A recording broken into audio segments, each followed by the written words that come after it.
కుదరదు. ఇకపై నీతో కలిసి జీవించడం నా వల్ల కాదు. నేను అడిగినంత మొత్తంలో నాకు డబ్బులు ఇచ్చావు అంటే ఏ గొడవ చేయకుండా నేను ఇంటి నుండి వెళ్లిపోతాను. లేదంటే నన్ను కట్నం కోసం హింసలకు గురి చేస్తున్నారు అని నీపై, నీ కుటుంబ సభ్యులపై పోలీస్ స్టేషన్లో కంప్లైంట్ ఇస్తాను. ఈ విధంగా సుహాసిని తన భర్త తనోజ్ ని, తన కుటుంబ సభ్యుల్ని బెదిరిస్తూ ఉంటుంది. ఈ సంభాషణ అంతా విన్న తనోజ్ తల్లి తండ్రి, అమ్మా సుహాసిని, అసలు నీ సమస్య ఏంటి? ఎందుకు ఇలా ప్రవర్తిస్తున్నావు నువ్వు?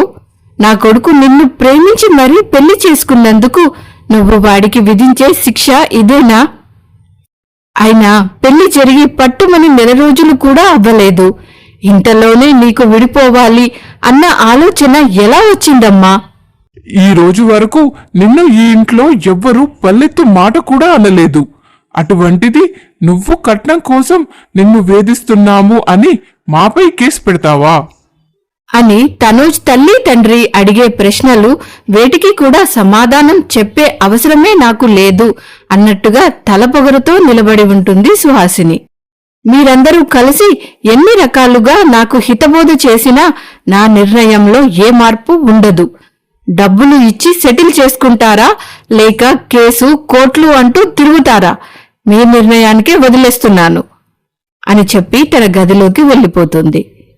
జరిగేది అంతా చూస్తూ ఉన్న తనోజ్ తల్లి తండ్రికి, తన చెల్లెలికి ఏం జరుగుతుందో కూడా అర్థం కాదు. రేయ్ తనోజ్, ఏంట్రా ఇది? బంగారం లాంటి సంబంధాలు అన్నింటినీ కాదు అని ప్రేమ ప్రేమ అని ఏరికోరి మరీ పెళ్లి చేసుకున్నావు ఈ అమ్మాయిని. ఇంతలోనే విడిపోయేలా ఏం జరిగిందిరా మీ మధ్యలో అని తనోజ్ తండ్రి తనను నిలదీసి అడుగుతారు. నాన్న, నాకు ఏమీ అర్థం కావడం లేదు నాన్న. అసలు సుహాసిని సమస్య ఏంటో కూడా నాకు తెలియదు. నేను ఎన్నోసార్లు అడిగి చూశాను, కానీ తను ఏమీ మాట్లాడడం లేదు. 24 గంటలు విడాకులు, సెటిల్మెంట్ అంటూ ఈ 2 మాటలే మాట్లాడుతుంది నాన్న. పెళ్లికి ముందు నాకు తెలిసిన సుహాసిని, ఇప్పుడు ఉన్న సుహాసిని ఒక్కటేనా అన్న అనుమానం నాకే కలుగుతుంది నాన్న. నన్ను క్షమించండి నాన్న, నా వల్ల పెద్ద పొరపాటే జరిగిపోయింది. నేను చేసిన తప్పుకి నేనే కాకుండా నాతో పాటు మీరు కూడా బాధపడాల్సి వస్తుంది అని తనోజ్ తన కుటుంబ సభ్యులను క్షమించమని అడుగుతాడు. బాగా చదువుకున్నావు, తెలివైన వాడివి, మంచి నిర్ణయమే తీసుకుంటావులే అని నమ్మి నీ పెళ్లి నీ నిర్ణయానికే వదిలేసి మేము కూడా పెద్ద తప్పే చేశాంరా. అమ్మా, నువ్వు బాధపడకమ్మా. నేను వెళ్లి వదినతో ఒక్కసారి మాట్లాడి చూస్తానమ్మా. వద్దమ్మా, వద్దు. ఎవరు మాట్లాడినా ప్రయోజనం ఉండదు అని స్పష్టంగా అర్థమవుతుంది కదా. తనకు ఏమాత్రం కలిసి ఉండాలి అన్న కోరిక రవ్వంత ఉన్నా తన సమస్య ఏంటో మనకి చెప్పేది. కాని ఇక్కడ అలా జరగడం లేదు కదమ్మా. అలా ఇంటిల్లపాది ఈ విషయాన్నే తలుచుకొని కుమిలిపోతూ ఉంటారు. దీనికి కొన్ని నెలల ముందు ఏం జరిగింది అంటే, తనోజ్ ఒక సాఫ్ట్వేర్ కంపెనీలో జాబ్ చేస్తూ ఉంటాడు. మంచి ఫ్యామిలీ, మంచి శాలరీ, జీవితంలో ఏ లోటు లేదు. చాలా సంతోషంగా జాలీగా జీవిస్తున్న తన జీవితంలోకి సుహాసిని అనే అమ్మాయి ఇన్స్టాగ్రామ్ లో పరిచయం అవుతుంది. మొదట్లో సరదాగానే వారి పరిచయం మొదలవుతుంది. రాను రాను ఆ పరిచయం స్నేహంగా మారుతుంది. అలా కొన్ని నెలలు గడుస్తాయి. తనోజ్కి సుహాసినిపై మంచి అభిప్రాయం కలుగుతుంది. మెల్లిమెల్లిగా తనని ఇష్టపడడం మొదలు పెడతాడు. మరొక వైపు తనోజ్ ఇంట్లో తనకి పెళ్లి సంబంధాలు చూడడం మొదలు పెడతారు. దాంతో తనోజ్ సుహాసిని గురించి తన కుటుంబ సభ్యులతో చెప్పాలి అని నిర్ణయించుకుంటాడు. అమ్మా, నాన్న, నేను సుహాసిని అనే ఒక అమ్మాయిని ఇష్టపడుతున్నాను. తను చాలా మంచిది, మీకు కూడా తప్పకుండా నచ్చుతుంది. ఆ మాటలు విన్న తల్లి తండ్రి మొదలు కొద్దిగా కంగారు పడ్డా కొడుకుపై వారికి ఉన్న నమ్మకం వల్ల ఆ అమ్మాయిని కలవడానికి ఒప్పుకుంటారు. సరేరా, ఒక మంచి రోజు చూసి పద్ధతి ప్రకారం వెళ్లి అమ్మాయిని, వారి కుటుంబ సభ్యుల్ని కలుద్దాం అన్న మాటలు విన్న తనోజ్ ఆనందానికి అవధులు ఉండవు. సరే కాని అమ్మాయి ఎవరు, ఎక్కడుంటుంది, తన తల్లి తండ్రి కుటుంబం పలానా వివరాలు ఏంటి అని అడుగుతారు. నేను ఇంకా ఆ అమ్మాయిని డైరెక్ట్గా కలవలేదు నాన్న. మేము ఇద్దరం ఇన్స్టాగ్రామ్లో ఒకరికి ఒకరం పరిచయం అయ్యాము. మా అభిప్రాయాలు ఇష్టాలు అన్నీ బాగా కలిశాయి. ముందు మీతో ఒక్క మాట చెప్పి ఆ తర్వాత తనని డైరెక్ట్గా కలుద్దాము అని అనుకున్నాను. ఆ మాటలు విన్న తనోజ్ తల్లి తండ్రి చెల్లెలికి నెత్తి మీద బండరాయి పడినంత పని అవుతుంది. తనోజ్, ఏంట్రా ఏంటి నువ్వు మాట్లాడేది? ఇప్పటి వరకు అమ్మాయిని కూడా డైరెక్ట్గా నువ్వు చూడనే లేదా? అటువంటప్పుడు మరి నువ్వు ఆ అమ్మాయే నీకు సరైన జీవిత భాగస్వామి అని ఎలా నిర్ణయించుకున్నావురా? అన్నీ చూసుకొని ఒకరిని ఒకరు బాగా తెలుసుకొని చేసుకున్న పెళ్లిళ్లే నిలబడడం లేని రోజులురా ఇవి. అటువంటిది నువ్వు ఇలా అన్న తండ్రి మాటలకు తనోజ్, లేదు నాన్న, ఇందులో మీరు కంగారు పడవలసిన విషయం ఏమీ లేదు. తన గురించి నాకు బాగా తెలుసు నాన్న.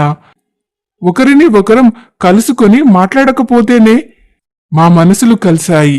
అది చాలు కదా వివాహానికి అని తనోజ్ తన తల్లి తండ్రిని వివాహానికి ఒప్పిస్తాడు.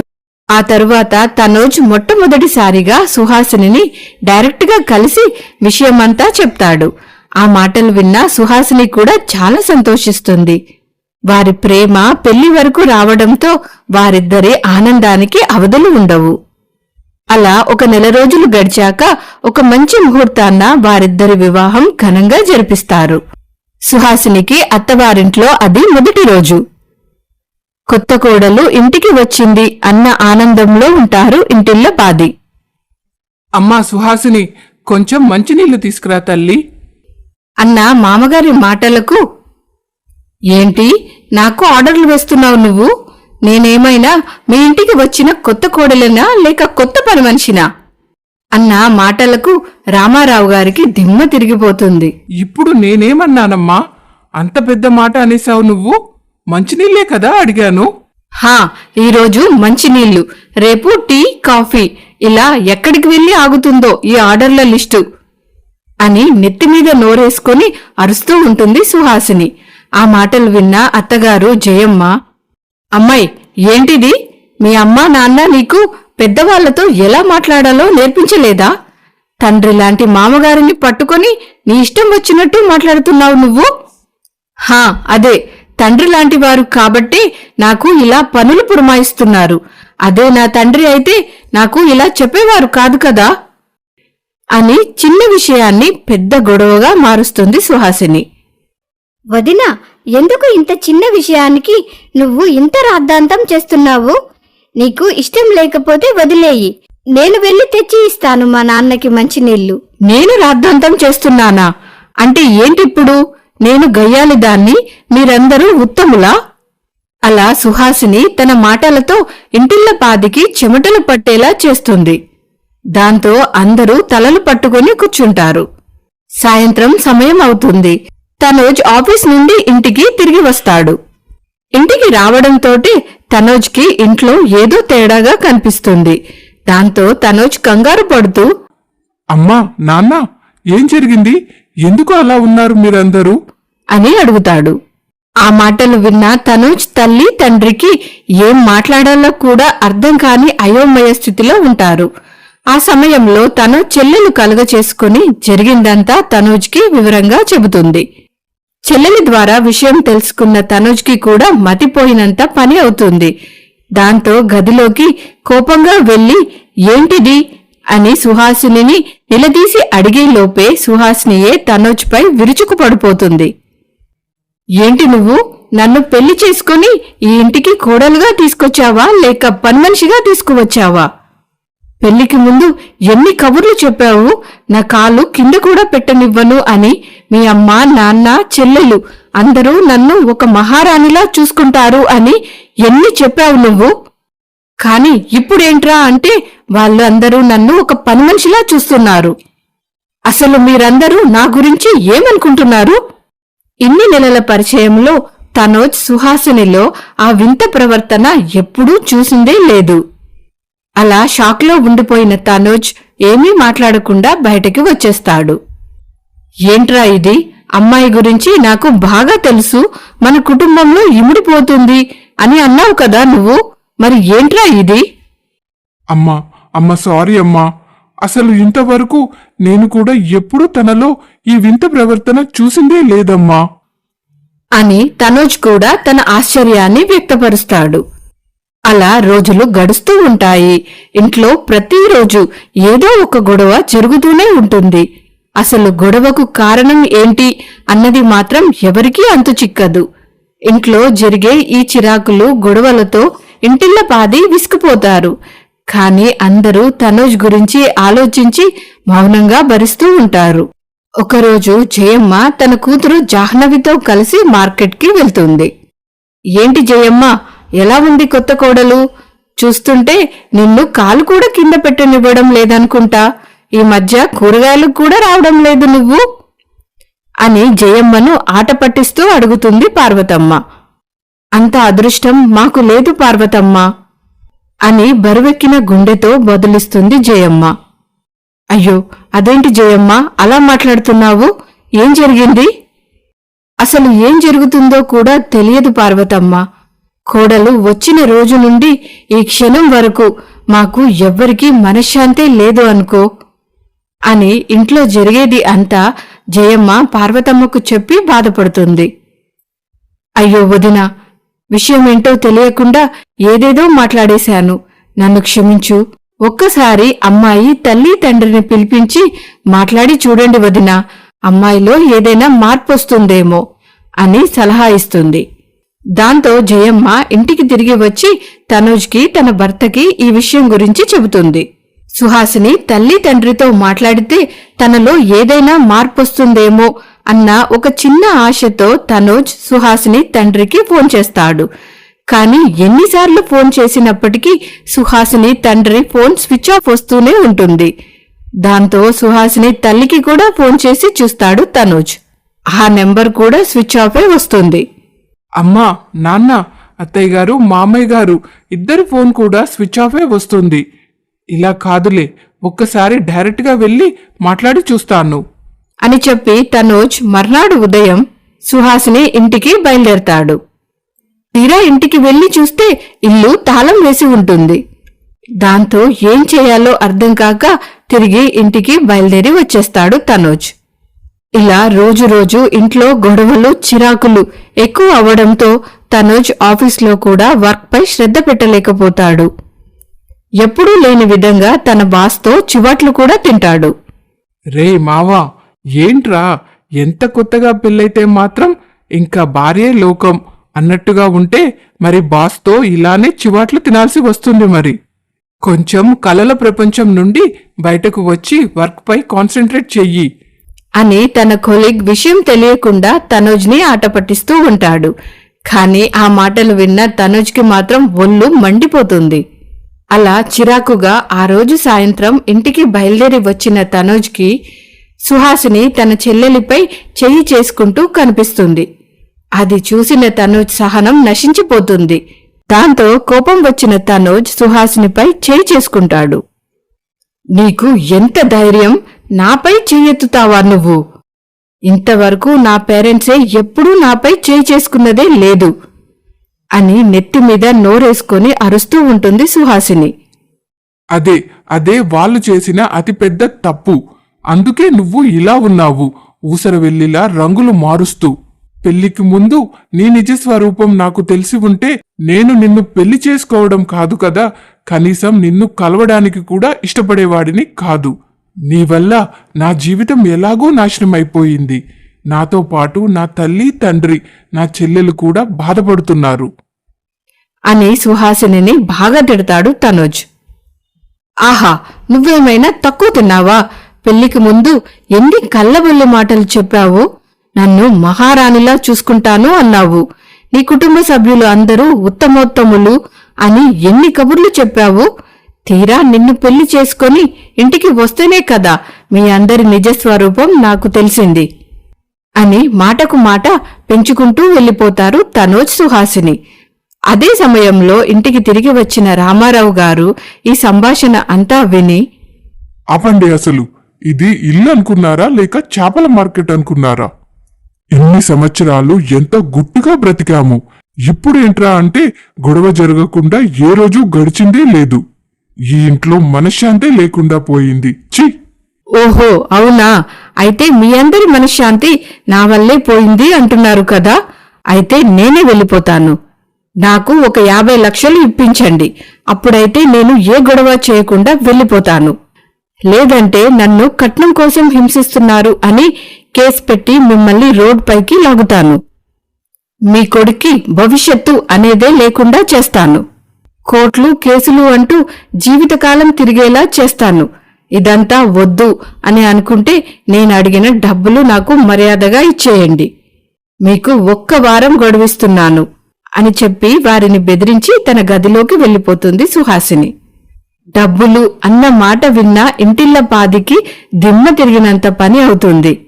దాంతో తనోజ్ తల్లి, రేయ్ తనోజ్, ఇన్ని రోజులు ఈ మహాతల్లి ఎందుకు ఇలా అనవసరంగా గొడవలు పడుతుంది అని అనుకున్నాము. కాని ఈ పిల్ల గుట్టుగా కాపురం చేసుకునే అమ్మాయి అయితే అస్సలు కాదురా.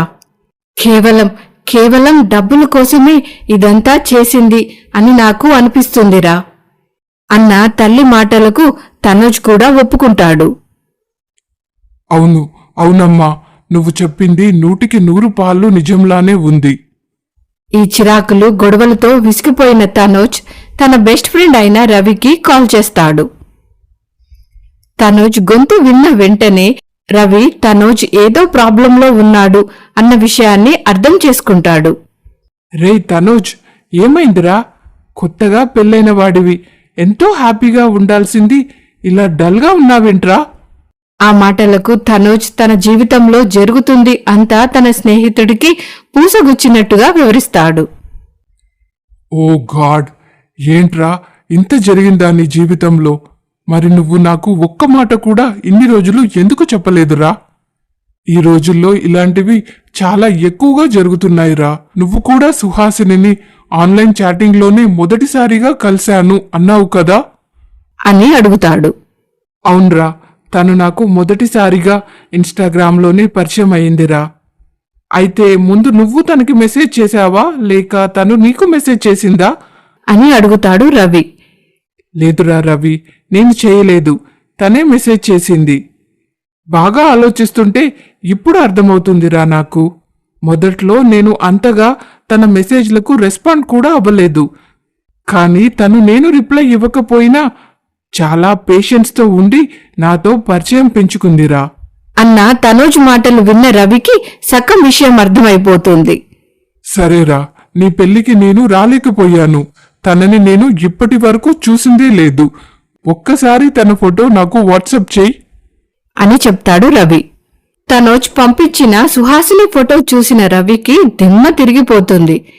వెంటనే ఏమాత్రమూ ఆలస్యం చేయకుండా తనోజ్కి కాల్ చేస్తాడు. రే తనోజ్, నువ్వు చాలా పెద్ద ప్రాబ్లంలో చిక్కుకున్నావురా. ఈ అమ్మాయి నువ్వు అనుకునే ఫ్యామిలీ టైప్ అమ్మాయి అయితే కాదురా. ఒక్క మాటలో చెప్పాలి అంటే ఇలా అబ్బాయిల్ని ట్రాప్ చేసి పెళ్లి చేసుకుని వారిని బెదిరించి డబ్బులు డిమాండ్ చేసే గ్యాంగ్లో ఒక మెంబర్ రా.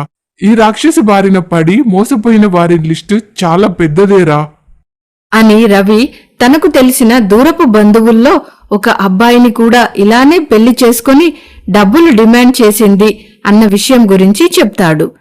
కానీ వాడు ఈ అమ్మాయిపై కేసు పెట్టమని నేను ఎంత ఒత్తిడి చేసినా పరువు పోతుంది అని, తన దగ్గర సాక్ష్యాలు కూడా ఏమీ లేవు అని ఈ రాక్షసిని వదిలేశాడురా.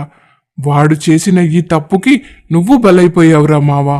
కానీ తనోజ్, ఈ రాక్షసి వల్ల మరొకరు బాధపడకూడదురా.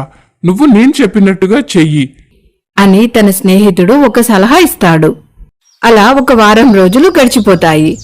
ఏంటి, నేను చెప్పిన డబ్బులు రెడీ చేశావా నువ్వు అని చాలా పొగరుగా అడుగుతుంది. అంతా సిద్ధమే, హాల్లో పెట్టాను. నువ్వొక్కసారి వెళ్ళి అన్ని లెక్క చూసుకొని తీసుకోవడమే ఆలస్యం అన్న మాటలకు సుహాసిని ఆనందానికి అవధులు ఉండవు. ఇంకా తను వేసిన పథకం సక్సెస్ అయ్యింది అన్న ఆనందంలో సుహాసిని సంతోషంగా హాల్లోకి వచ్చి చూస్తే అక్కడ సోఫాలో ఒక పోలీస్ ఆఫీసర్ కూర్చొని ఉంటాడు. ఒక్కసారిగా పోలీస్ని చూసి తన గుండె ఆగినంత పని అవుతుంది. పోలీస్ ఆఫీసర్ ఎదురుగా ఉన్న ఆల్బంలో సుహాసిని ఇదివరకు ఎంతమందిని ఇలా ప్రేమ అని నమ్మించి పెళ్లి చేసుకుందో ఆ లిస్ట్ అంతా ఉంటుంది. అది చూసిన తనకి విషయమంతా స్పష్టంగా అర్థమవుతుంది. ఇంకా తను ఏ విధంగానూ తప్పించుకోలేదు అని. 70 లక్షలు సరిపోతాయా లేక ₹1,00,00,000 ఏమైనా ఇప్పించమంటావా నువ్వు? నీలాంటి అరాకొర చీడపురుగుల వల్ల ఎన్ని కుటుంబాలు నాశనమైపోయాయి. ఎంతమంది అబ్బాయిలు జీవితంపై విరక్తి వచ్చి అసలు పెళ్ళే వద్దు బాబోయ్ అని తిరుగుతున్నారో. నీకు కావలసిన డబ్బంతా నేను నీకు పోలీస్ స్టేషన్లో ఇప్పిస్తాను పద అని చెప్పి సుహాసినిని అరెస్టు చేసి పోలీస్ స్టేషన్కి తీసుకువెళ్తారు. దాంతో తనుజ్ కుటుంబ సభ్యులంతా మళ్ళీ ఒక్కసారిగా ఊపిరి పీల్చుకుంటారు. తనుజ్ కుటుంబ సభ్యులు అందరూ పరువుకి ప్రాణమిచ్చే వ్యక్తులు. సుహాసిని తనుజ్ గురించి, తన కుటుంబం గురించి పూర్తి వివరాలు తెలుసుకున్న తర్వాతే తనుజ్తో ఇన్స్టాగ్రామ్లో పరిచయం పెంచుకుంటుంది. తనుజ్ని ట్రాప్ చేయడం వల్ల తనకు ఏ ఇబ్బంది రాదు అని నమ్మకం కుదిరిన తరువాత తనుజ్తో వివాహానికి ఒప్పుకుంటుంది సుహాసిని. అలా ఇంటిల్లపాదిని మోసం చేసి డబ్బులు తీసుకొని వెళ్ళిపోదాము అని అనుకుంటుంది సుహాసిని. కానీ ఈ విధంగా జైలు పాలు అవుతుంది అన్న విషయాన్ని మాత్రం ఊహించలేకపోతుంది. ఆ తరువాత తనుజ్ తృతిలో తప్పిన ప్రమాదాన్ని తలుచుకుని ఆ భగవంతుడికి కృతజ్ఞతలు తెలుపుకుంటాడు. అత్తయ్య, పోయిన ఏడాది ఎండాకాలంలో జరిగింది తలుచుకుంటే ఇప్పుడు ఈ క్షణం కూడా నాకు ఒళ్ళు నొప్పులు వచ్చేసేలా ఉన్నాయత్తయ్య. కనీసం 2 నెలలు పట్టింది నాకైతే ఆ ఒళ్ళు నొప్పులు తగ్గడానికి అని కోడలు వైష్ణవి అత్తగారు రానమ్మతో చెప్తూ ఉండగా, అత్తగారు, వయసులో ఉన్నదానివి నువ్వే అలా మాట్లాడితే ఇంకా హాఫ్ సెంచరీ దాటేశానే, నా పరిస్థితి ఏంటమ్మా? అమ్మో వాళ్ళు బంధువులా రాబంధువులా? బంధువులు అనేవాళ్ళు వస్తున్నారు అంటే మనసుకు చాలా సంతోషంగా అనిపించాలి. కాని ఇలాంటి వాళ్ళు బంధువులైతే మాత్రం వాళ్ళు వస్తున్నారు అని తెలియగానే వెంటనే ఇంటి నుండి పారిపోవాలి అని అనిపిస్తుంది అని అత్తగారు కోడలు పోయిన ఏడాది ఎండాకాలంలో వారి ఇంటికి వచ్చిన బంధువుల వల్ల పడ్డ కష్టాలను తలుచుకుంటూ ఉంటారు. ఇంతలో పక్కింటావిడ జానకమ్మ అక్కడికి వస్తుంది. అబ్బో, అత్తా కోడలికి ఏ పని లేనట్టుందే, తీరిగ్గా కూర్చొని కబుర్లాడుకుంటున్నారు అని అంటుంది. అయ్యో భగవంతుడా, ఈ జానకమ్మ కంట్లోనే పడ్డామా? ఈవిడ నోరు అసలే మంచిది కాదు. ఇప్పుడు ఏ ఉపద్రవం వచ్చి పడుతుందో ఏంటో అనుకుని అత్తగారు, అబ్బే అదేం లేదు వదినా, అయినా మన ఆడవాళ్లకు పనులు అయిపోవడం అంటూ ఏముంటుంది చెప్పు? చేసే కొద్దీ ఏదో ఒక పని గుర్తుకొస్తూనే ఉంటుందిలే కాని నువ్వేంటి ఇలా వచ్చావు అని అడుగుతుంది. అయ్యో, వచ్చిన విషయం చెప్పడమే మర్చిపోయాను. రేపటి నుండి ఒక 2 రోజులు నీళ్ల ట్యాంక్ రాదంట. ఇప్పుడే ఆయన ఇంటికి వచ్చి చెప్పారు. ఉన్న నీటిని జాగ్రత్తగా వాడుకోండి. ఎండాకాలంలో ఈ నీళ్ల కష్టాలు మనకి ఎప్పుడు పోతాయో ఏంటో అని అనుకుంటూ జానకమ్మ వచ్చిన పని అయిపోవడంతో వెళ్ళిపోతుంది. ఆ మాట విన్న అత్తగారికి కోడలికి నెత్తిమీద పిడుగు పడినంత పని అవుతుంది. అత్తయ్య, ఏంటి 2 రోజులు నీళ్లు రావా? ఇప్పుడెలా? అసలే ఎండాకాలం. ఆ వంటగదిలో వంట పూర్తి చేసేసరికి ఒళ్ళంతా చెమటలతో తడిచిపోతుంది అత్తయ్య. ఇటువంటి సమయంలో నీళ్లు రాకపోతే చాలా ఇబ్బంది అయిపోతుంది. ఆ మాటలకు అత్తగారు, చేసేదేముందమ్మా, బావి దగ్గరకు వెళ్లి నీళ్లు తోడుకోవడమే. ఆ తరువాత అత్తగారు కోడలు ఒకరి ముఖం ఒకరు చూసుకుంటూ ఒక్క క్షణం అలా ఉండిపోతారు. అమ్మో, ఇప్పుడు కనుక ఇంటికి ఎవరైనా చుట్టాలు వస్తే అని వారి వారి మనసుల్లో అనుకుంటారు. ఇంతలోనే తదాస్తు దేవతలు తదాస్తు అన్నట్టుగా రానమ్మ భర్త అక్కడికి వచ్చి, రాణి, రేపు ఉదయం భీమవరంలో ఉంటున్న మా దూరపు బంధువు రాజారావు కాంతమ్మ వారి కోడలు పిల్లలు వస్తున్నారు. పిల్లలకు సెలవులిచ్చారంట. 1 నెల రోజులు ఉందామని వస్తున్నారు అని చెబుతారు. ఆ మాటలు విన్న అత్తాకోడలికి నోటి నుండి మాట కూడా రాదు. ఒక్క క్షణం ఊపిరి ఆగిపోయినంత పని అవుతుంది. పోయిన ఏడాది బంధువులతో పడ్డ కష్టాలు అన్నీ అలా కంటి ముందు నుండి వెళ్ళినట్టుగా అనిపిస్తాయి. కాని భర్త మాటకు ఎదురు చెప్పే ధైర్యం చేయలేకపోతుంది రానమ్మ. దాంతో పీకలలోతు కోపం వచ్చినా ఏమీ మాట్లాడకుండా అలా మౌనంగా ఉండిపోతుంది. అత్తయ్య, ఏంటత్తయ్య ప్రతి సంవత్సరం మనకి ఈ టార్చర్?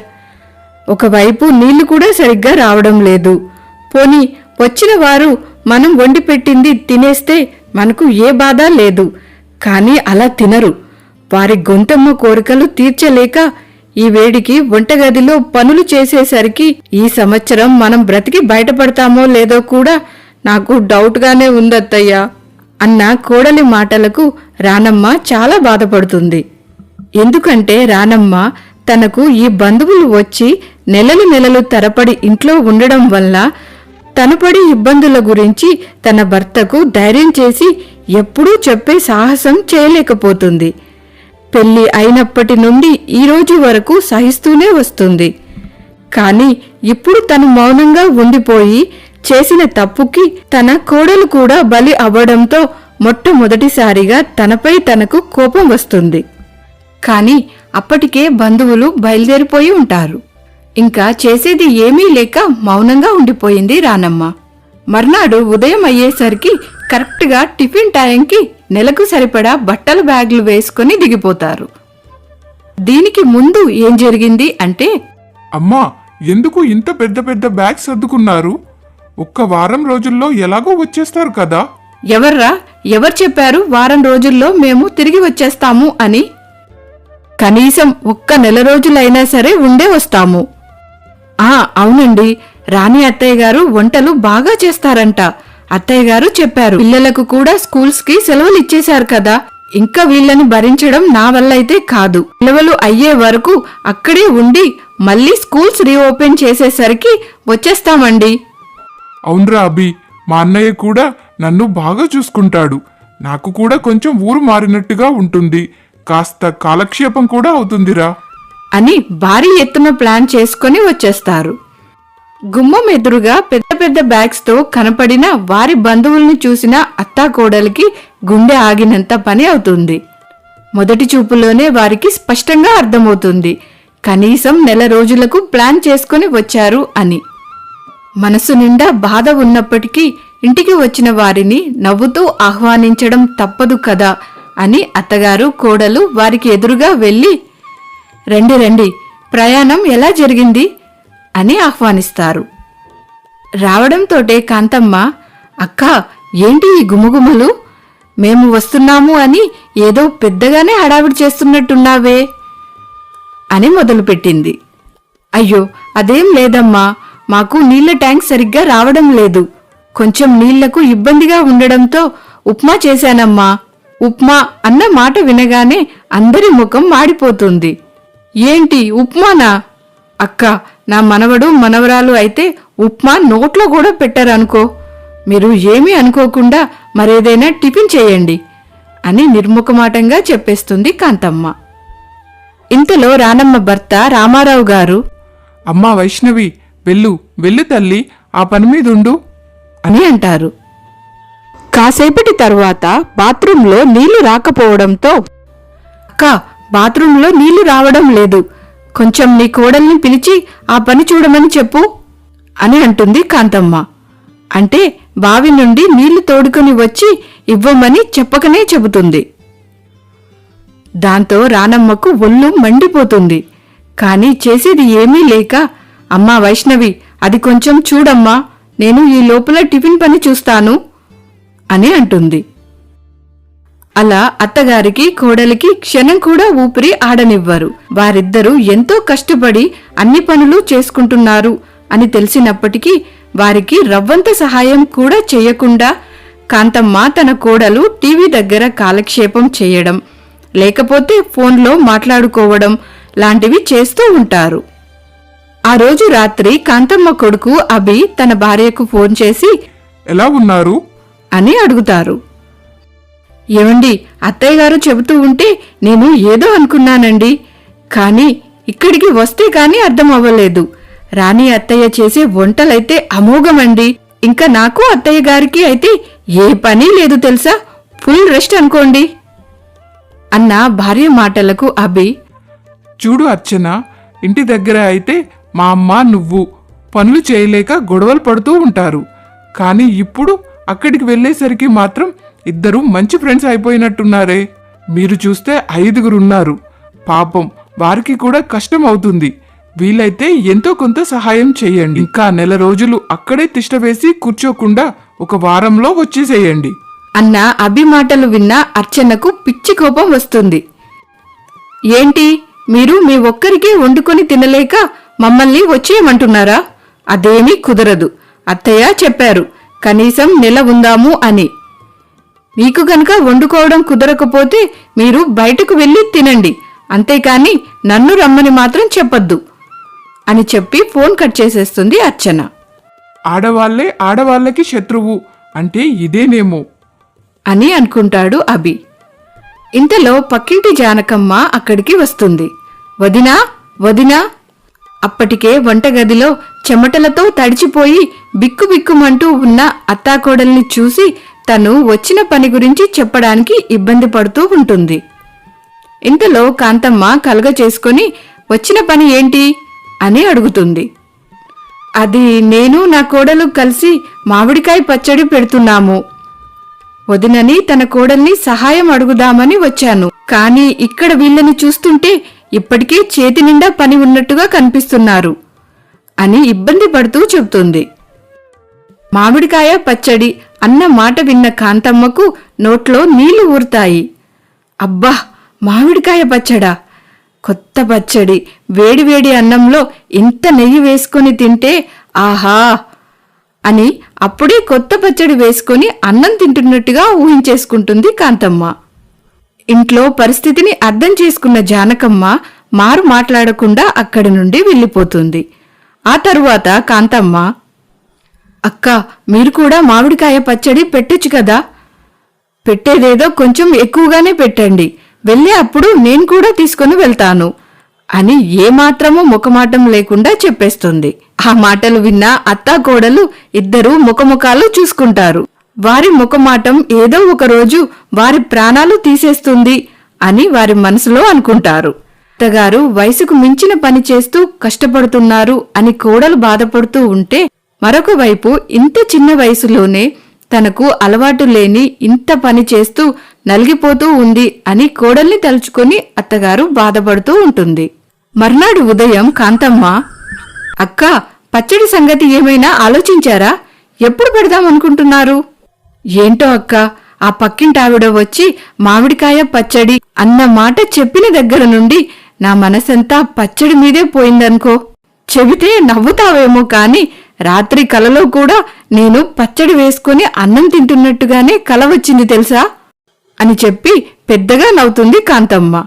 కాని కాంతమ్మ వేసిన జోకుకి అత్తగారికి కాని కోడలికి కాని నవ్వు రాకపోగా ఒళ్ళు మండిపోతుంది. కాసేపటి తరువాత వైష్ణవి, అత్తయ్య, చిన్నత్తయ్య గారు మనం పచ్చడి పెట్టే వరకు మనల్ని వదిలేలా లేరత్తయ్యా.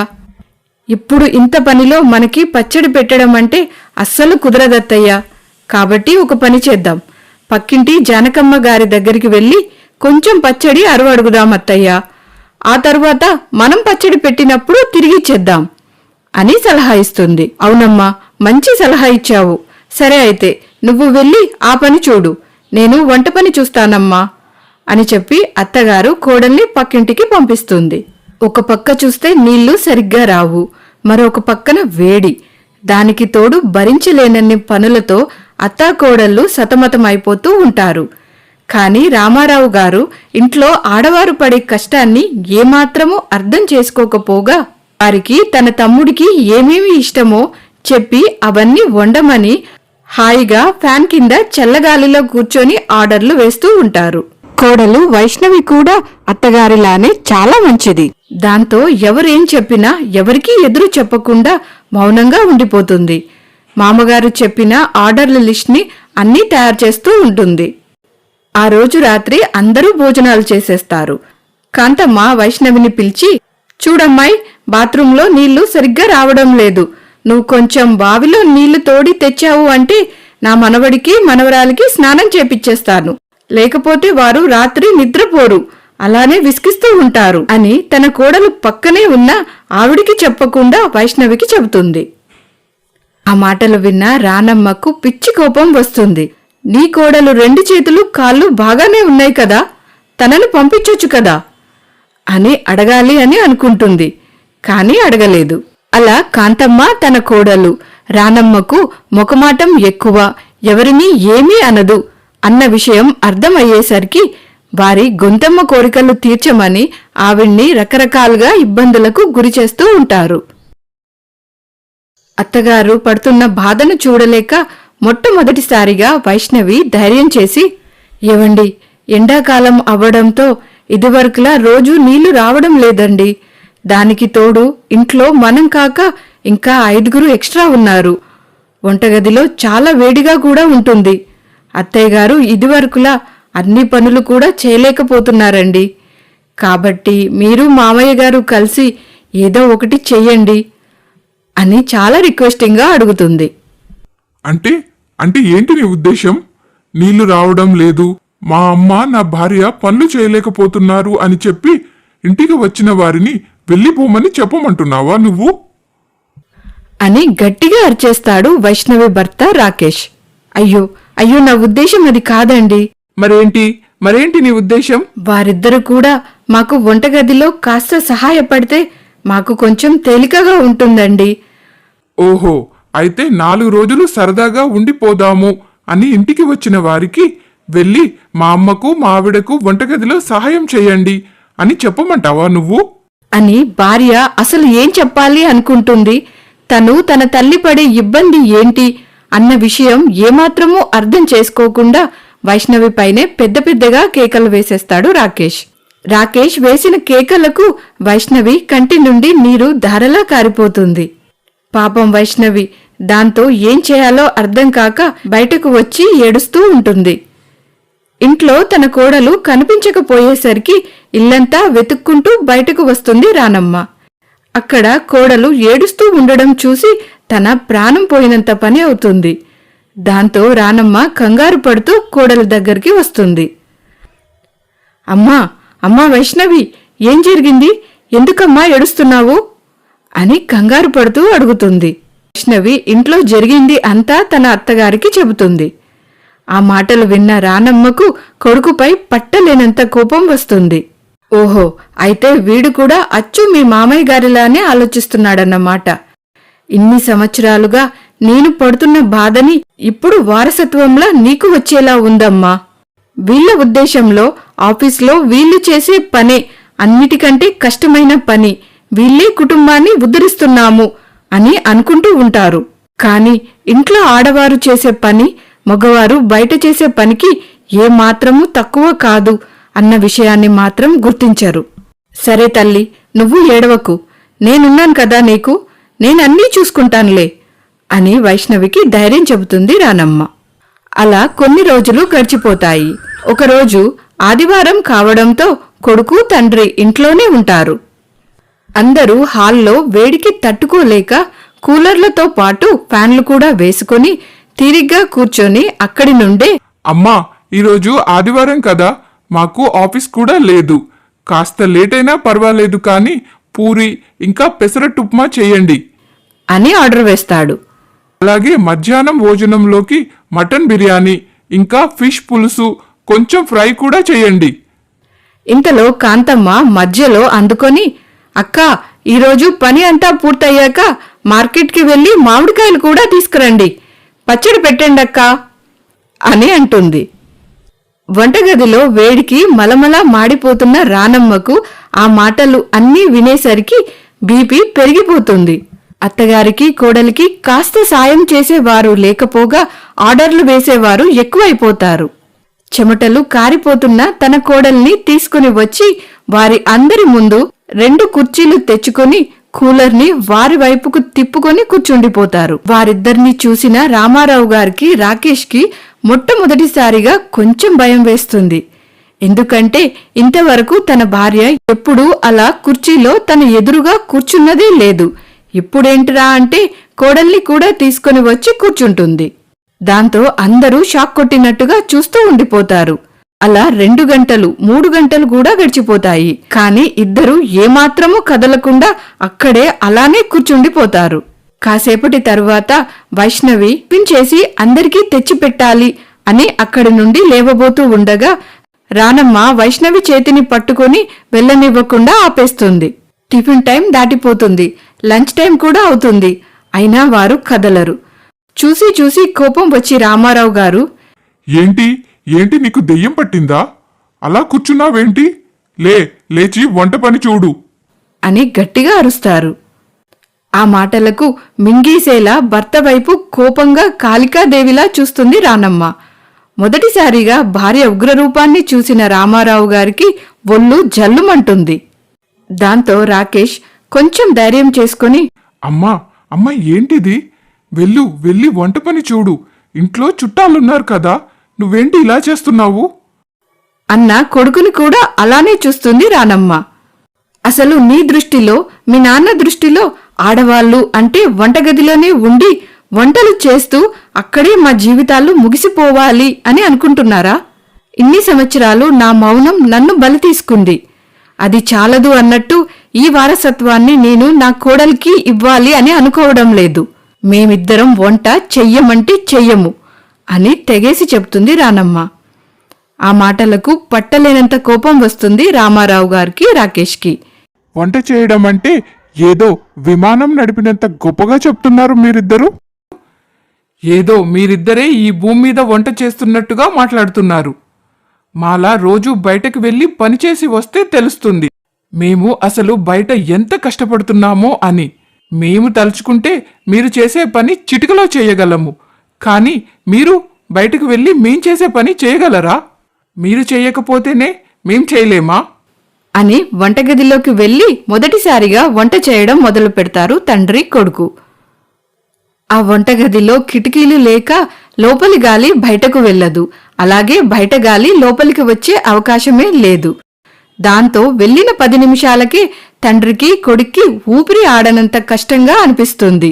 ఒళ్ళంతా చెమటలు పట్టి బట్టలు పూర్తిగా తడిచిపోతాయి. అప్పుడు ఆ క్షణం వారిద్దరికీ అర్థమవుతుంది రానమ్మ వైష్ణవి పడే కష్టమేంటో. ఒక్క క్షణం కూడా ఇంకా ఆ వంటగదిలో నిలబడడం కష్టం అని అర్థమైన వారిద్దరూ గబగబా హాల్లోకి వచ్చేస్తారు.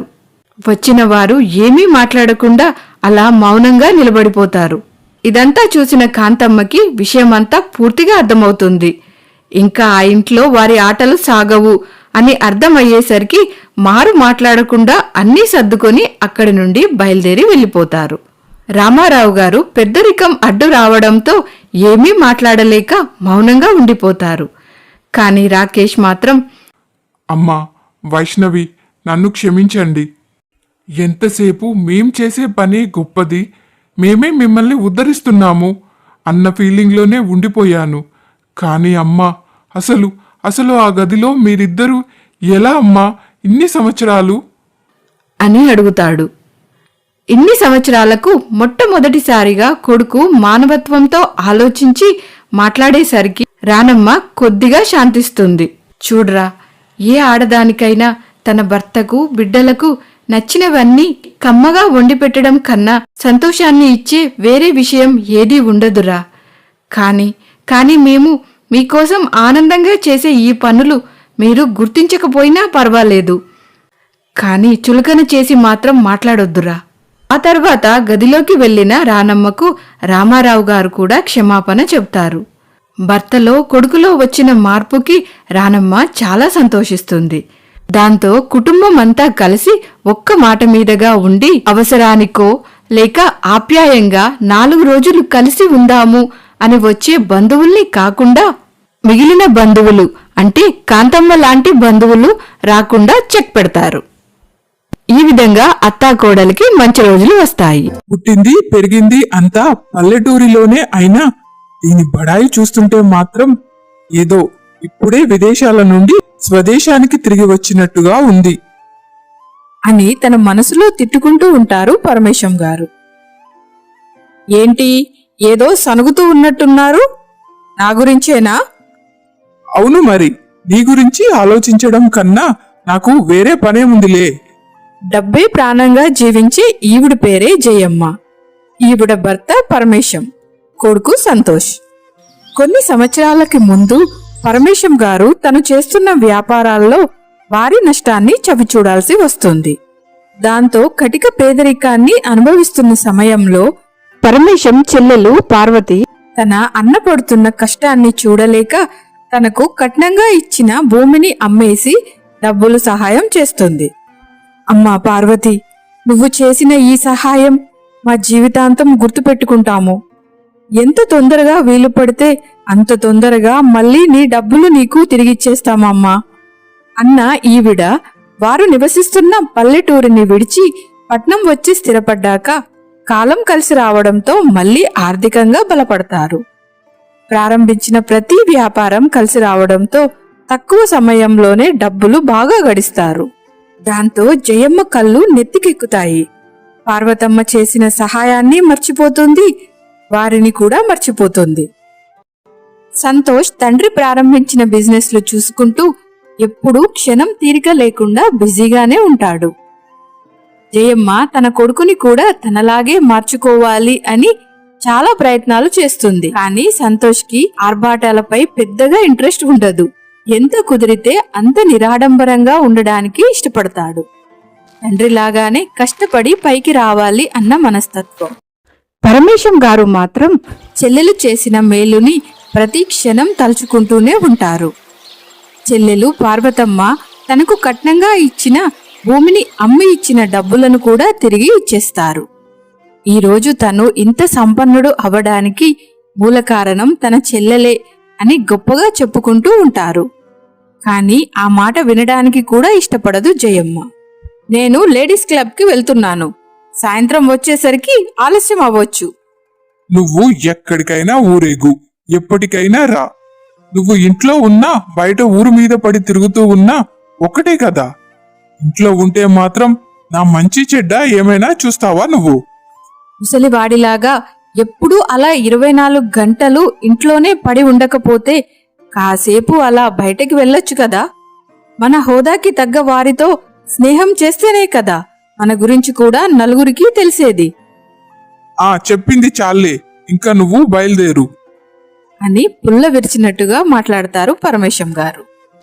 దాంతో ఒళ్ళు మండిపోయిన జయమ్మ తిట్టుకుంటూ అక్కడి నుండి వెళ్ళిపోతుంది. పరమేశం గారు వీలు కుదిరినప్పుడల్లా తన సొంత ఊరికి వెళ్లి తన చెల్లెల్ని, బావగారిని, వారి ఒక్కగానొక్క ముద్దుల కూతురు హరిణిని కలిసి వస్తూ ఉంటారు. వెళ్ళిన ప్రతిసారి తన భార్యలో వచ్చిన మార్పును గురించి చెప్పి బాధపడుతూ ఉంటారు. ఒకరోజు పరమేశం గారు, అమ్మా పార్వతి, ఎప్పటి నుండో నా మనసులో ఉన్న కోరిక ఈ బిడ్డను నా ఇంటి కోడలుగా చేసుకోవాలి అని. నీకు బావగారికి ఏ అభ్యంతరము లేకపోతే ఒకసారి హరిణితో కూడా మాట్లాడండి అమ్మా. ఆ మాటలు విన్న పార్వతమ్మ చాలా సంతోషిస్తుంది.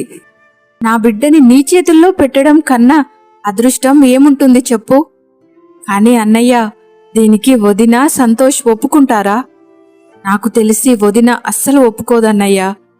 పట్నంలో స్థిరపడ్డాక తను ఒక్కసారి కూడా తిరిగి ఈ పల్లెటూరికి వచ్చిందే లేదు. అటువంటిది ఈ పల్లెటూరి అమ్మాయిని కోడలిగా ఒప్పుకుంటుందా? అంతేకాదు అన్నయ్య, సంతోష్ కూడా మంచి హోదాలో ఉన్నాడు. అటువంటి వాడికి మన అమ్మాయి సరితూగుతుందా? పార్వతి, సంతోష్ అచ్చుగుద్దినట్టుగా నా పోలికలే కాదు, నా ఆలోచనలను కూడా కలిగి ఉంటాడమ్మా. వాడికి పట్నం, పల్లెటూరు, డబ్బుందా లేదా ఇలాంటి ఏ పట్టింపులు ఉండవు. అన్నింటికీ మించి నా మాటకు చాలా గౌరవం ఇస్తాడమ్మా. నువ్వు, బావగారు, హరిణి మీ ముగ్గురికి ఇష్టమైతే మిగిలిన విషయాలు అన్నీ నేను చూసుకుంటానమ్మా. అదే సమయంలో గదిలో నుండి తన మావయ్య చెబుతున్న మాటలు విన్న హరిణి వెంటనే బయటకు వచ్చి, మామయ్య, మీ అందరి ఇష్టమే నా ఇష్టం అని చెప్పి అక్కడి నుండి వెళ్ళిపోతుంది. ఎప్పుడు పెళ్లి మాట చెప్పినా చిరుబురులాడే హరిణి తన మామయ్య పెళ్లి మాట చెప్పగానే వెంటనే పెళ్లికి ఒప్పుకోవడం కొంత ఆశ్చర్యానికి గురిచేస్తుంది. హరిణి ఎప్పుడు తన మామయ్య ఇంటికి వచ్చినా తన అత్తయ్య ఎంతలా మారిపోయింది, తనను ఏ విధంగా ఇబ్బందులు పెడుతుంది, అన్న విషయాలు వింటూ పెరుగుతుంది. దాంతో హరిణి తన అత్తకు మంచి గుణపాఠం చెప్పాలి అన్న కోరిక చిన్నప్పటి నుండే తన మనసులో బలంగా నాటుకుపోతుంది. కానీ ఎప్పుడూ తన అత్తకి బుద్ధి చెప్పే అవకాశమే తనకు రాలేదు. ఇన్ని సంవత్సరాల ఎదురుచూపుకు సమాధానంగా జయమ్మ పొగరును అణిచే అవకాశం ఇప్పుడు వస్తుంది హరిణికి. అందుకే హరిణి ఈ సంబంధానికి ఒప్పుకుంటుంది. మరొక వైపు పరమేశం గారి ఇంట్లో, మీ మతిగాని భ్రమించిందా ఏంటి? ఆ అనామకురాల్ని తెచ్చి నా కొడుక్కి కట్టపెట్టాలి అని వ్యూహాలు పన్నుతున్నారా? నా కంఠంలో ప్రాణం ఉండగా నేను ఈ సంబంధానికి ఒప్పుకోను అన్న జయమ్మ మాటలకు పరమేశం గారు, సరే అయితే నేను రేపే లాయర్ గారిని పిలిచి నా పేరు మీద ఉన్న బిజినెస్లు, ఆస్తులు అన్నీ కూడా అనాథాశ్రమానికి రాసేస్తాను. నాకు నా కొడుక్కి ఎలాగో ఈ డబ్బుపై అంత వ్యామోహం లేదు. మేమిద్దరము ఎలాగైనా బ్రతికేస్తాము. ఏదో భయపెట్టడానికి చెప్తున్నాడు అని మాత్రం అనుకోకు నువ్వు. నా సంగతి నీకు బాగా తెలుసు కదా అని చెప్పి అక్కడి నుండి వెళ్ళిపోతారు పరమేశం గారు. అలా భయపెట్టి బెదిరించి జయమ్మను పెళ్లికి ఒప్పిస్తారు. ఈ విధంగా ఎవరూ ఎదురు చూడని విధంగా హరిణి సంతోష్ వివాహం జరిగిపోతుంది. హరిణి చూడడానికి 16 అనాల తెలుగింటి బాపు బొమ్మలా ఉంటుంది. చాలా మంచిది, అలాగే చాలా మొండిది కూడా. తనను ఇబ్బంది పెట్టాలి అని చూస్తే మాత్రం వారు ఎవరైనా సరే కడిగి పడేయకుండా మాత్రం వారిని వదిలిపెట్టదు. హరిణికి అత్తవారింట్లో అది మొదటి రోజు. అత్తగారు జయమ్మ తన కోడల్ని చాలా తక్కువ అంచనా వేసి, "ఒసై హరిణి, ఎక్కడ సచ్చావే? తల పగిలిపోతుంది నాకు. మంచి స్ట్రాంగ్ టీ తీసుకునిరా" అన్న మాటలు విన్న హరిణికి ఒళ్ళు మండిపోతుంది. మా అత్తయ్య మామయ్య గారు చెప్పినట్టుగానే తన ఆట మొదలుపెట్టిందైతే అనుకొని టీ తీసుకుని వెళ్లి దాంతో పాటే కిరోసిన్ డబ్బా, అగ్గిపెట్టి కూడా తీసుకుని వెళ్తుంది. జయమ్మ చూస్తూ ఉండగానే ఆ టీ కప్పై కిరోసిన్ పోసి మంట పెడుతుంది. అది చూసిన జయమ్మ బుర్ర తిరిగిపోతుంది. భయంతో వణికిపోతూ ఉన్న జయమ్మ తన అసలు భాషను బయట పెడుతుంది. "ఏవయ్యో ఏవయ్యో, ఇలారా ఇలారా, చూడు నీ ముద్దుల కోడలు ఏం చేసిందో" అని లబోదిబో మొత్తుకుంటుంది. "ఒసే హరిణి, ఏం చేస్తున్నావే నువ్వు? అత్తయ్య మీరు చెప్పిందే కదా చేశాను. టీ తెచ్చి తగిలేయి అన్నారు, అది చేశాను. దీంట్లో నా తప్పేముంది?" అని హరిణి అత్తగారి ఊకకు కూడా అందని సమాధానం ఇస్తుంది. ఇదంతా చాటుగా ఉండి చూస్తున్న పరమేశం గారు బాగా నవ్వుకుంటారు. దీనికి ఈ మాత్రం డోసు పడాల్సిందే అనుకొని సంతోషిస్తారు. అమ్మో, దీన్ని తక్కువగా అంచనా వేశాను నేను. మొదటి రోజే గుండె నొప్పి తెప్పించినంత పని చేసింది. చెప్తా నీ పని అనుకొని మర్నాడు తన స్నేహితురాళ్లను ఇంటికి పిలుస్తుంది. "ఒసే హరిణి, ఎక్కడ సచ్చావు? నా ఫ్రెండ్స్ వచ్చారు, టీ తీసుకొని వచ్చి అందరికీ ఇవ్వు" అని చాలా వివరంగా చెబుతుంది. ముందు రోజు జరిగిన సంఘటనను గుర్తుపెట్టుకొని టీ తీసుకుని వచ్చిన హరిణిని కావాలి అని తన స్నేహితురాళ్ల ముందు తక్కువ చేసి మాట్లాడుతుంది జయమ్మ. "ఈ మహాతల్లి పేరు హరిణి. చూడడానికి పచ్చి పల్లెటూరు బయతులా ఉంది అని నా ఇంటి పని మనిషి అని మాత్రం అనుకోకండి. ఈవిడిగారే నా ఇంటి కోడలు" అని హేళన చేసి మాట్లాడుతుంది. "ఏంటి జయమ్మ, నువ్వెందుకు ఇలాంటి అమ్మాయిని కోడలిగా సెలెక్ట్ చేసుకున్నావు? నీ ఆస్తికి, నీ హోదాకి, నీ కొడుకు అందానికి సినిమా హీరోయిన్ లాంటి అందమైన మోడర్న్ అమ్మాయిలు నీ ఇంటికి కోడలుగా వచ్చేవాళ్ళు. ఏం చేస్తాం చెప్పు, నా కర్మ" అని ముఖం తిప్పుకుంటుంది జయమ్మ.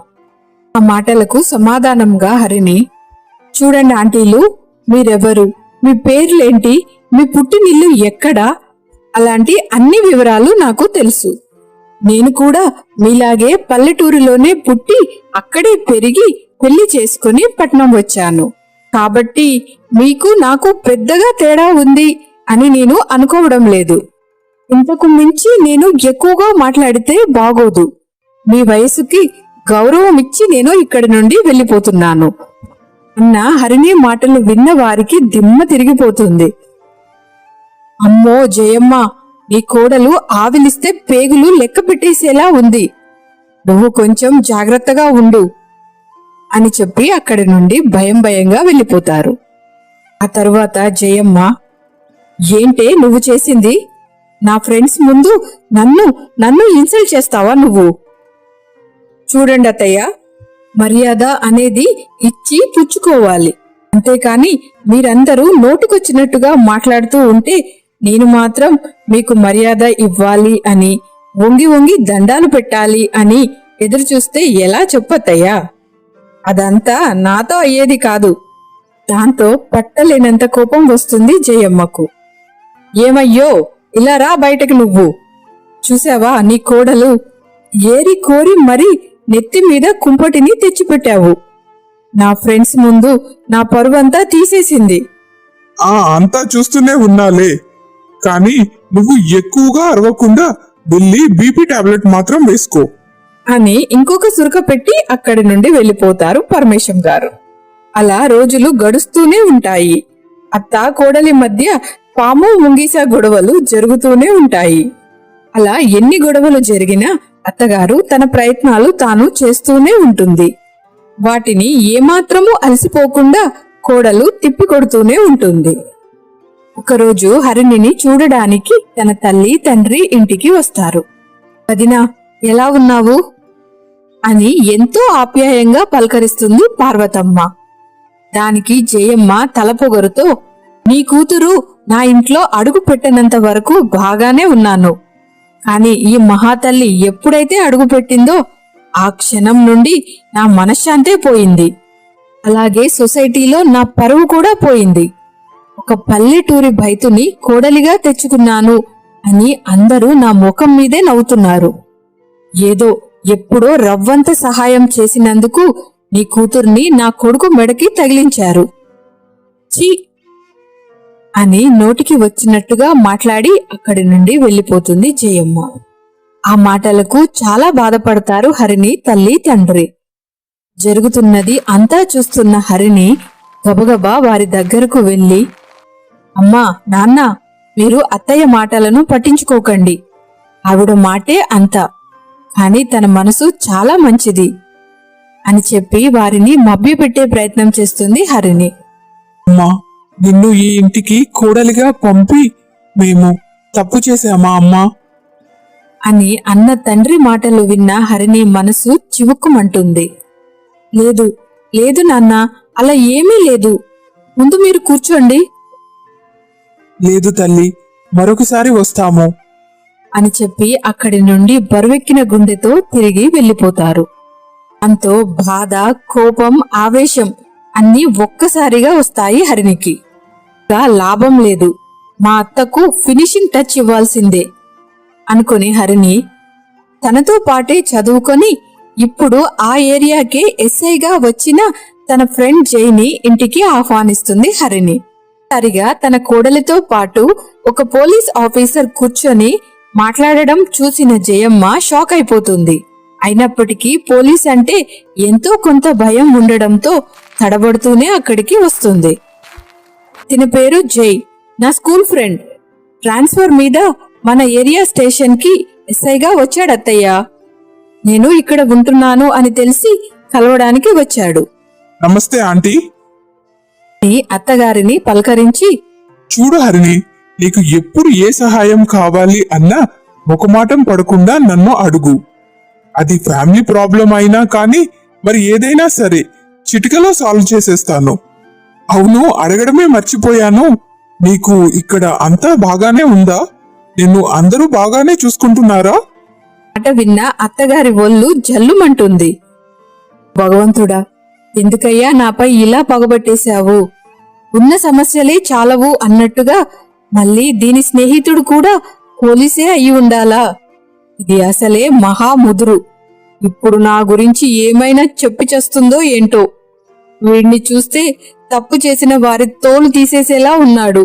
ఇప్పుడేంటి నా పరిస్థితి అని తన కోడలు ఏమైనా తన గురించి తప్పుగా చెబుతుందా ఏంటి అని కంగారు పడుతూ తన వైపు చూస్తుంది. లేదు లేదు జై, ప్రస్తుతానికి ఏ ప్రాబ్లము లేదు. కాని ఏదైనా ఉంటే ముందు నీకే చెబుతాను.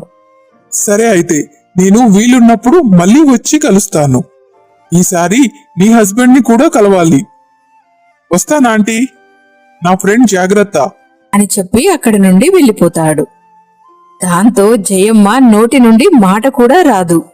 అయ్యో భగవంతుడా, అన్ని విధాలుగా ఇరికించేసింది అని తన కోడల్ని తన మనసులో బాగా తిట్టుకుంటుంది జయమ్మ.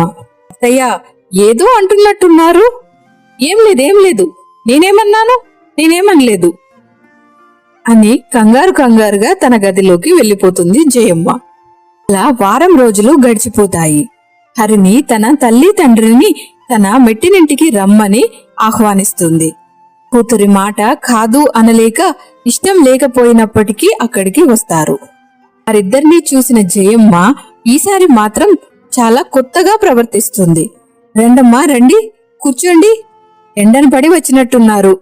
మజ్జిగేమైనా తాగుతారా, లేక కూల్ డ్రింక్ తాగుతారా అని ఒకటే హడావిడి చేస్తూ ఉంటుంది.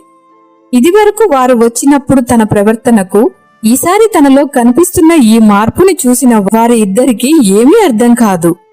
ఇంతలో పరమేశం గారు అక్కడికి వస్తారు. చెల్లెమ్మ, బావగారు ఎప్పుడొచ్చారు? ఎలా ఉన్నారు? అని మాట్లాడుతూ ఉండగా అదే సమయంలో సంతోష్ కూడా ఇంటికి తిరిగి వస్తాడు. అత్తమామలను చూసి తను కూడా వారిని చాలా ఆప్యాయంగా పలకరించి వారితో కూర్చొని చాలాసేపు మాట్లాడతాడు. ఇష్టం లేకపోయినప్పటికీ తప్పనిసరి పరిస్థితుల్లో జయమ్మ కూడా కూర్చొని వారితో ప్రేమగా మాట్లాడుతూ నటిస్తుంది. అప్పుడు ఆ క్షణం హరిణి తల్లిదండ్రులకు ఉన్న భయాలు అన్నీ పటాపంచలు అయిపోతాయి. ఆ రోజు రాత్రి పరమేశం గారు, హరిణి ఇద్దరూ కలిసి జరిగిందంతా మాట్లాడుకుంటూ బాగా నవ్వుకుంటూ ఉంటారు.